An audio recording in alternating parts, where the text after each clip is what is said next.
alaikum and welcome to the Intentional Currency podcast. I'm very excited to have a very special guest with us here today, Amirah Zaky, who is a sexual intimacy educator and vaginismus expert, somebody who I've followed for quite some time, and I'm so excited to be able to have this conversation. How are you? I'm good, thank you. And thank you for having me. No, my pleasure. So, who aren't familiar with your work, would you be able to give a quick introduction to what you do and how you got into that work? So I help mainly Muslims, but really anyone, but a large proportion of the work I do is in helping Muslims to overcome issues related to sexual intimacy, sexual health. So that's kind of like the bulk of my work. Is I know that this is a kind of a topic that is still a little bit taboo. It's getting better nowadays, but there is still that kind of taboo element. So I focus mostly on helping Muslims to overcome sexual intimacy issues. I started off by helping mostly women with a condition called vaginismus, where they would experience pain during sexual intimacy. That's kind of how I started out on this work, and that's still a large portion of the work I do.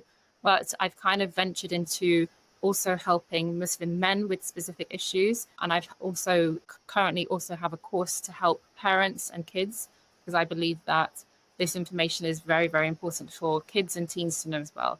So that's the work I do. Wow, I think that's one of the things that stuck out to me the most when I came across your page years ago is it touched me how you were able to be so vulnerable with your own story and use that in order to be able to help other people. Muslim women are often taught to be silent about our struggles, which I think is one of the biggest issues. How are you able to overcome that? Or what do you think it was that allowed to be able to share your story? For me, I don't think that I needed to overcome any fears around that. I think I've benefited from the fact that I was born and raised in the West. That was to my benefit in the sense that some of the cultural perspectives regarding intimacy didn't hit me too deeply. I mean, I was raised in a Muslim household, but what I mean by that is growing up in the West, it's a little bit easier, I guess, to learn about these topics and talk about these topics. And so I think also, even though like naturally I'm kind of like a shy person and a little bit of an introvert, I am quite a reflective person. And when I was reflecting on talking about these topics, I kind of try to separate culture. It's something naturally I will do. I will try and bring it back to what is the Islamic perspective around these topics. And when I focused on that, I realized that actually, for all Muslims, talking about these topics should actually be very easy. There's a big portion of people that try and say, like, I have no shame talking about these topics. I have no haya talking about these topics. But when through my own education, actually, when it comes to sexual health topics, Islamically speaking, there isn't a shame element. There is no such thing as haya or shame when it comes to a person educating themselves about their own body and about intimacy, especially if you are doing it with the intention of I'm learning about this so that I know what is halal, what is haram. So when you come at it with the perspective of what is my intention? Am I learning these things in order to do haram? Or am I learning these things to allow Allah to guide me to stay on the straight path? So that's kind of, for me personally, I never ever thought of it as I'm doing something bad. I always saw it as my intention is I'm trying to educate myself first and foremost. And if I learn something that could benefit others, that's all that I'm doing in the content I put out there and in the courses that I offer is I'm trying to, like, I want Allah to use me as a way that Allah is helping people. So many Muslims struggle with regards to sexual intimacy. And Allah knows their struggle, but Allah uses us as humans, as resources to help people. And so, alhamdulillah, I never ever thought that, oh, this is like something that is a fear that I have to overcome. The only fear that I had to overcome at the very start was, I wouldn't say it was a fear, it was just something that I wasn't used to. I remember one of my first YouTube videos that I made, because I wasn't used to talking to a screen, it just felt a bit awkward talking to a screen. And that YouTube video is still on my YouTube channel. You'll see that I don't talk in this kind of way that I talk now. I was a bit more like, timid and shy, and just because I wasn't used to talking on camera. But alhamdulillah, like, it's from Allah. any confidence I have in speaking about these topics, I believe is from Allah. Something that comes up a lot in our conversations, even about finance, especially with women who are married, is, I grew up with this sort of seeing my grandparents or aunts and uncles have this belief, of sabr. You have to be patient, patient, patient, patient, patient. And, of course, in Islam, we also have this idea of boundaries and self-respect and being able to stand up for ourselves. In the context of sort of these intimacy, maybe issues that couples have, how do you help women balance that sabr with, okay, this is the point where you really have to do something about it? With a lot of these sexual intimacy issues that the women come to me with, I usually tell them that, like in the context of vaginismus, and so for anyone who's not aware of what vaginismus is, it's where a woman finds insertion into her vagina where she finds it painful and difficult. It could be with something like a tampon, it could be when she goes to get a medical examination, but it also does exist within sexual intimacy, specifically intercourse. So in that context, like you're talking about sabr, which is, yes, an important part of our faith, but I try to get my clients to see it as a physical skill, a new physical skill that they are having to learn. And I usually use the analogy of something like swimming. Usually, swimming is a physical skill that people need to learn. I mean, like they might be able to just jump in the water and figure it out, which is possible. The same with intercourse, you can kind of figure it out. But in general, if you've never learned how to swim, it's a new physical skill that a human needs to practice, whether they get swimming lessons or they practice themselves. So the same applies to intercourse, and actually for quite a lot of sexual intimacy issues, because I wouldn't necessarily say that I focus a lot on sexual health. I focus more on sexual intimacy issues, and a large portion of that is either like lack of awareness about the body and how the body works, or it could be relationship issues. That's kind of more my specialism. So in terms of like sabr, it is important, but really like just kind of like a lot of Muslims think that sabr is just like being passive and just like waiting for a miracle to happen and for a solution to happen. So in the context of if a woman is finding penetration painful, she needs to be patient in understanding that, yes, this is a difficult challenge that she's going through, but just kind of passively waiting for the vaginismus or the pain to go away is usually not going to happen. What needs to happen is, just like the analogy of swimming, is you need to actively practice using tools if necessary, just like a child learning to swim may need to use like armbands or floats to help them until eventually they feel confident to do it without those tools.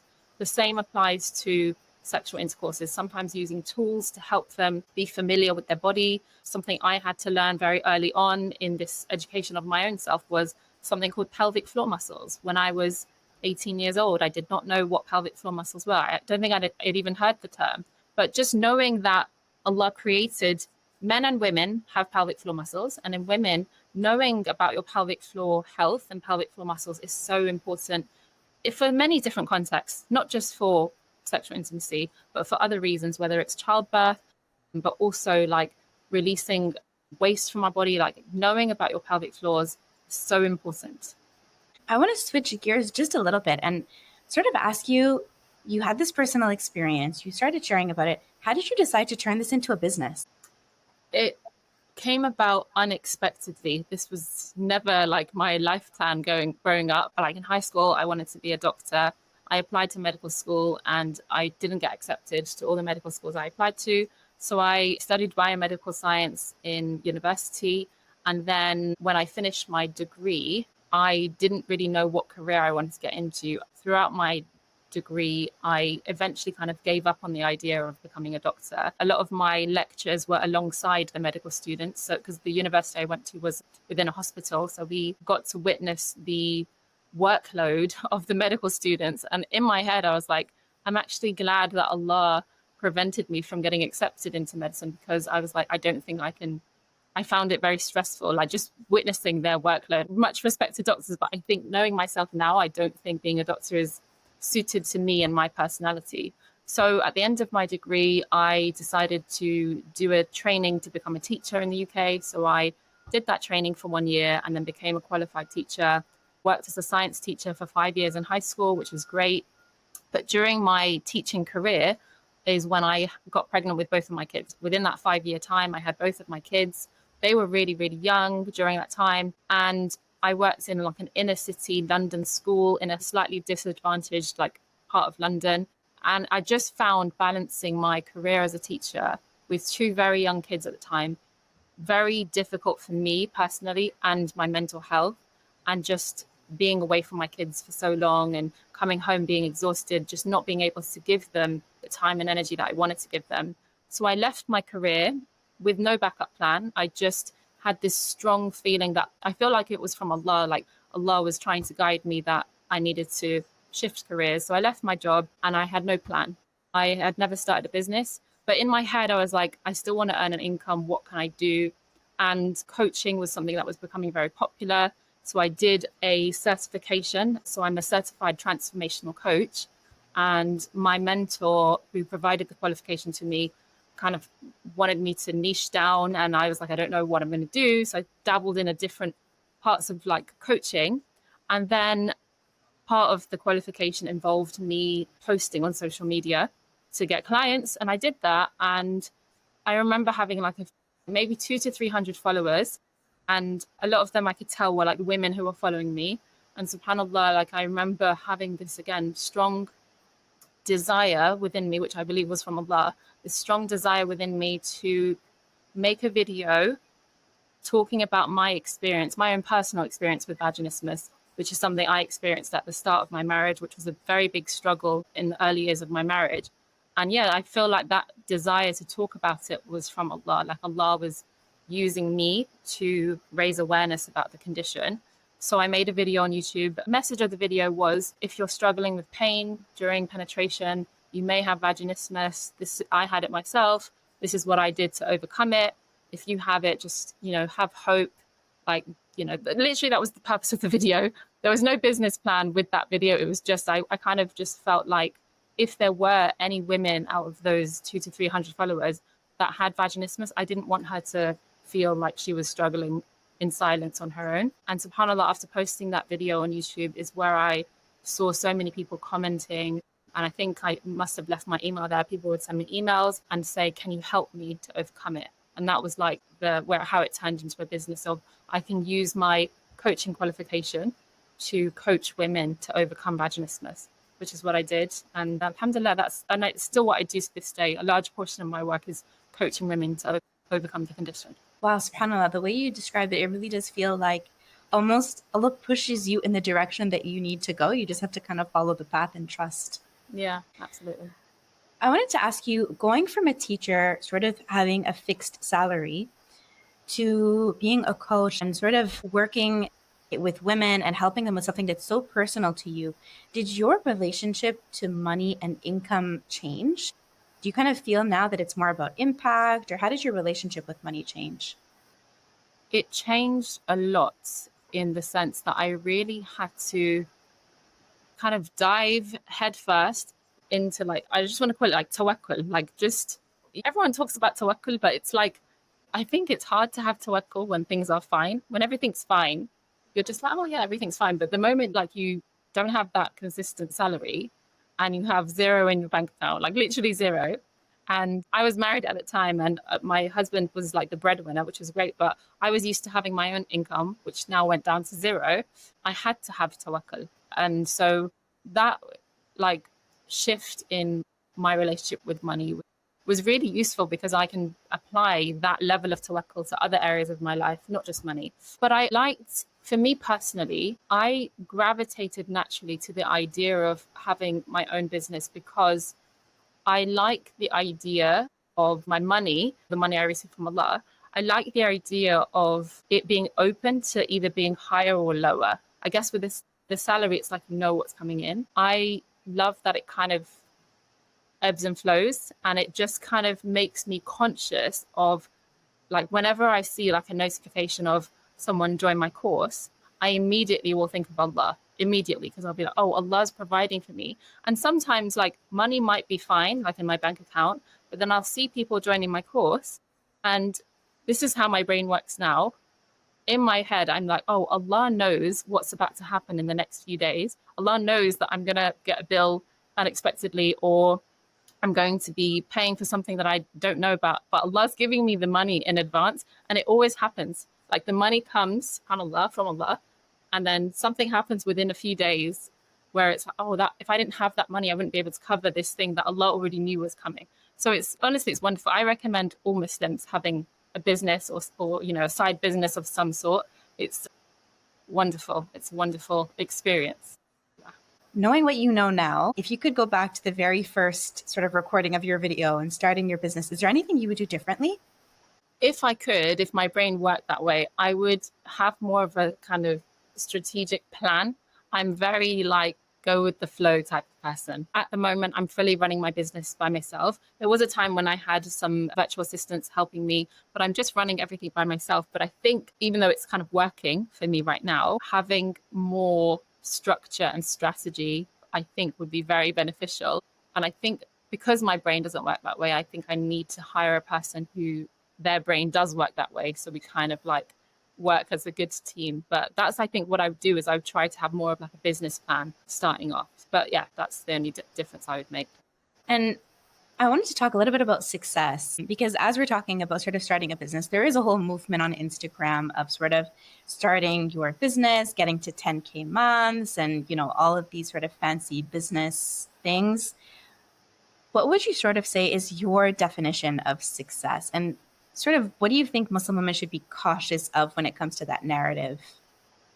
I don't think that there's necessarily a number that's right or wrong, because it varies from person to person, circumstance to circumstance. I think the focus needs to be less on 10K months. It needs to be more on barakah. So like making sure that whatever you're doing is halal means to earn money, and whatever you're doing with that money, like how you spend it, amounts you give to charity, that needs to be as barakah focused as possible. Because I really believe that someone could be earning 2K a month and then someone else could be earning 10K a month, but the one on 2K a month has so much barakah that they are not stressed around money. Someone could have a business making 10K months, but they're so stressed. They're like, how am I going to make my next 10K? And like, I think the focus needs to be less on the number and more on like, do I feel relaxed around money? Do I feel like I know that Allah's kind of got my back, quote unquote, like having that level of tawakkul of, even if on paper I'm not earning 10K, I'm earning 2K, 3K, whatever, but I feel satisfied in my life and I'm able to easily cover the expenses for myself, my family, whatever it needs be. And I'm not stressed around money and I know that Allah's got me. That's kind of, I think, the focus. I don't see the point in just chasing these like arbitrary like number goals. It just like money is something that Allah blesses us with as a gift, and like really just knowing how to handle that gift, manage that gift, spend that gift in ways that please Allah. That's the focus, I think. When you're working with couples and when you're working with sort of specifically people in their relationships, do you find that finances is something that is sort of interrelated with the issues that come up, like financial education? No, not necessarily. I don't see a connection. In general, what I notice is it tends to be like relationship issues that can cause the sexual intimacy issues, or as I mentioned before, usually in a lot of cases, it's just a lack of education about specific conditions. Like a lot of women have told me they didn't even know what vaginismus was. And then when they had the education about what vaginismus is and what the causes are of vaginismus, once they knew the causes, they could then kind of treat the cause. So I feel like finances doesn't necessarily, there's no like correlation between financial health and whether or not experiences sexual, because someone could be like a millionaire but still have sexual intimacy issues. But I do know that there is a connection in terms of access to whether it be treatment. It kind of depends on where you live. So there is that connection, but I guess that can apply to anything. So in terms of how I run my business, there was a time a few years ago when I was kind of following some like business gurus on social media, and a lot of them were saying like you need to, whether it be like charge your worth or charge, 4-figure amounts for coaching packages, or they would always say like, this is what you have to do, which to a certain extent I understand, like not cheapening the thing you're offering. I understand that. But there are times which, I'm going to say this out loud for the first time, but there are times when people will email me and say like, I'm from India or from wherever, and I really want to join your course, but I can't afford, my course is £300. So many times I will give like a really huge discount, even if they don't prove it to me. I will kind of leave that between them and Allah, and I will say, okay, here's like a big 80% discount, you just need to pay this amount. And I will just do that because, not because I'm anything special, it's literally because I believe in barakah. And so I know that even if I charge this small amount, I usually like to charge something, because sometimes giving things away for free, a person may not value it, but even just someone putting down $5 or $10, just that transaction mentally is like, oh, I've paid for this. So they usually are going to then go through the course and apply the steps. I have given things for free even, because again, it's like, not that I would give everything for free, but it's more like, I think there's like a hadith, and I'm not sure if it's a hadith or from the Quran, but it's something along the lines of, if you are easygoing when it comes to your business dealings with your customers, Allah will be easygoing with you and put barakah in your wealth. So I try to kind of do that, but I try and base it on the person in front of me, like someone here in the UK who tells me like, I'm a lawyer. I would kind of expect that they could hopefully afford the course, but someone who tells me, and again, I don't ask for proof, so anyone listening to this could go and try and like scam me, but I don't care too much about that personally, just because it's like, I'll leave that between them and Allah. Yeah, that's kind of just how I am, I think, just trying to be easygoing with business. I don't want the stress. I want the barakah. That's what I want.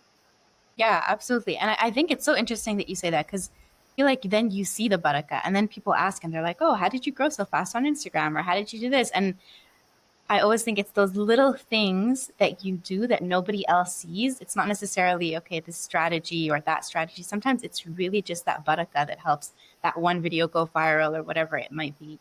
Yeah. And it's like, my follow count, I think it's gone down a little bit, but my business income has either stayed the same or gone more. So like, a lot of people will look at the like vanity metrics of like, how many likes do you get on your posts? How many followers are you increasing by each day? But like, whenever I did focus on that, I was focused on the wrong things, because in my head I was like, why did I get into business in the first place? One is because I wanted to help people, so that needs to be my focus. I wanted to do something that was pleasing to Allah, but also for it to be a halal means for me to earn an income, which all income comes from Allah. So focusing on like follow accounts doesn't necessarily mean money in the bank. It doesn't mean they're going to be your customer. It's just they're following you. So yeah, I think just sometimes like really, and intentions are so important in Islam. Sometimes just, and I need to do it all the time because I sometimes forget what my intentions are. Like, especially if it happens to be a month where I may have forgotten to have tawakkul in Allah, and maybe the amount of money in my bank is low, and I'm like, oh my God, I've got these upcoming bills, and I start to notice that stress within me, and then I'm like, oh, I need to start posting, and then it's like a stress type of energy. Whereas actually just going back to what is my intention, why do I need to post on social media? Is it just for posting's sake, or is there an intention behind, okay, I'm going to post this because what I post will hopefully be beneficial to anyone, even if they don't become a customer, but as a side effect, it might lead to someone also working with me too. I know you mentioned this education piece many times of how it's so important for us to understand what vaginismus is, or how even, you compare it like sexual intimacy to swimming, of having that skill. As parents, what can we do to educate our kids in a way that is in accordance with Islam and is also empowering for them when it comes to their sexual health? One of the best pieces of advice I could give to parents is to be the type of parent who shows your child that you can be approached with any question they have about anything, with anything they may be learning at school, with any questions they have about their body, with anything they may have seen on TV or on a screen, that you create that safe space for them and you say it to them, remind them regularly, like, if you're not sure about something or you have questions about anything, you can come to me, and show them that you're not going to kind of judge them for asking the question. You're not going to make them feel negatively about themselves. So when you do that, they can then feel confident to ask you those questions, and you will kind of be their primary or main source of education, rather than them kind of learning it from friends or from the internet, because not everything on the internet is correct or aligned with Islam. So I think that is what I would say. But really, even prior to that, is as parents, it's important for us to educate ourselves first so that we can provide our kids with the right information. And I've had questions from parents of them not knowing what they need to teach, what's age appropriate, what's not, how to address certain questions, how to answer certain questions, like where do babies come from, that sort of thing, not knowing how to answer it, and so many more. So I have a course, and the course is called Intimacy for Kids. There's like a section aimed at parents on how to answer those types of questions. And then there are 3 extra sections sort of broken down into age groups, where I created video lessons directly for the kids to watch. So like on specific topics that kids under 7 should know, specific topics that preteens and teens should know, and then beyond. So that's something I would recommend if for parents listening to this. But it was something I was thinking about recently, a couple of days ago, is if anyone has a daughter specifically. I have a 12-year-old girl, and I know that when she gets to an age where she starts thinking about wanting to get married, I would want to prepare her well in advance with information about her body, so that she doesn't feel the way I felt when I first got married, because I didn't have this information about my body. A lot of girls and women have a fear regarding first-time sex, and that fear is primarily due to a lack of education.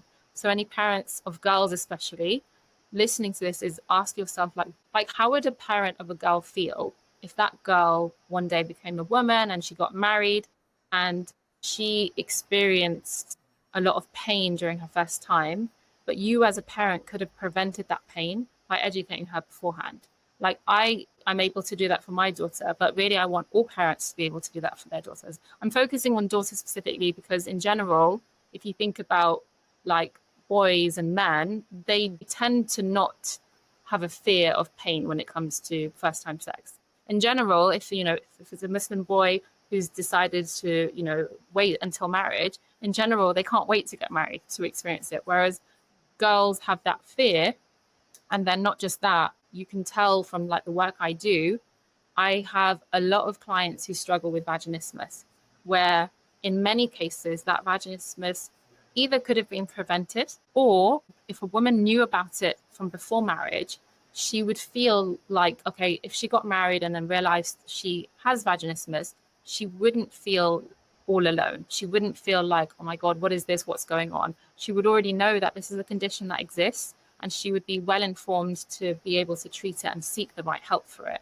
So that's my focus, is like, I really like girls need to know this, especially before they get married. Yeah, I think that's so important. As you're speaking, I'm kind of realizing how empowering that is for women, because so many women, even I think in my women that I know, who didn't know that sex is not supposed to be painful, or because we don't have that education of, okay, this is something that is normal and this is something that's not acceptable.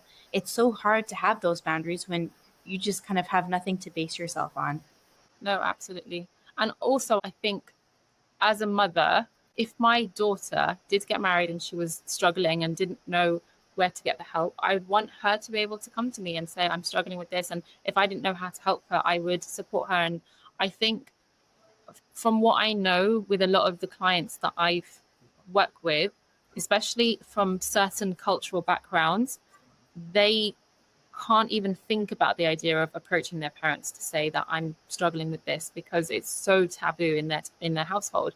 So it adds kind of like a layer of shame, but also adds to their struggle. So like new modern parents, Muslim parents of this generation, anyone listening to this, is really allow yourself to kind of parent differently. Like I know there's a hadith that we shouldn't parent the way that our parents parented us, because it's a new generation. So like really thinking, if I have a girl, what does she need to know about her body so that she feels confident and prepared, not just for intimacy, for so many things to do with marriage and relationships in general, like relationships with others. So obviously boys need an education too. Like boys would need the education from the angle of how to be patient, understanding if their wife is experiencing that thing. Boys need education in terms of being really mindful of certain things that they consume because it really impacts them. So do girls as well. What I mean is certain types of content can be really damaging to the sexual relationship in a marriage. And if boys are growing up exposed to these types of media, it does impact their marriage. It doesn't just affect boys, it does affect girls, but I'm talking about generalities here. And I think that's something that not enough people are speaking about. And it's a very real struggle, I think, in the Muslim community. Yeah, absolutely. Absolutely. So the last thing I wanted to ask you is, what is the best way for them to work with you? How can they get in touch with you? Best way is to go to my website. My website has everything I offer in terms of the services I offer. I offer private coaching packages, private consultation calls, and I do offer online courses that are self-paced. So the courses are essentially video lessons that I've created, giving people information about how to tackle specific sexual intimacy related issues. I have 2 courses for women, I have a course for men, and I have a course for parents and kids. And all the information about all the courses and all the services I offer are on my website. So that's the best way. Check out what I offer through my website. Amazing. Thank you so much, Amirah, for speaking with us and for sharing all of your wisdom, not just about sexual health, but also about business. May Allah put barakah in your business. May Allah put barakah and protect your family. And inshallah, I look forward to speaking soon. Thank you so much for having me, Yasmin. Walaikum salam.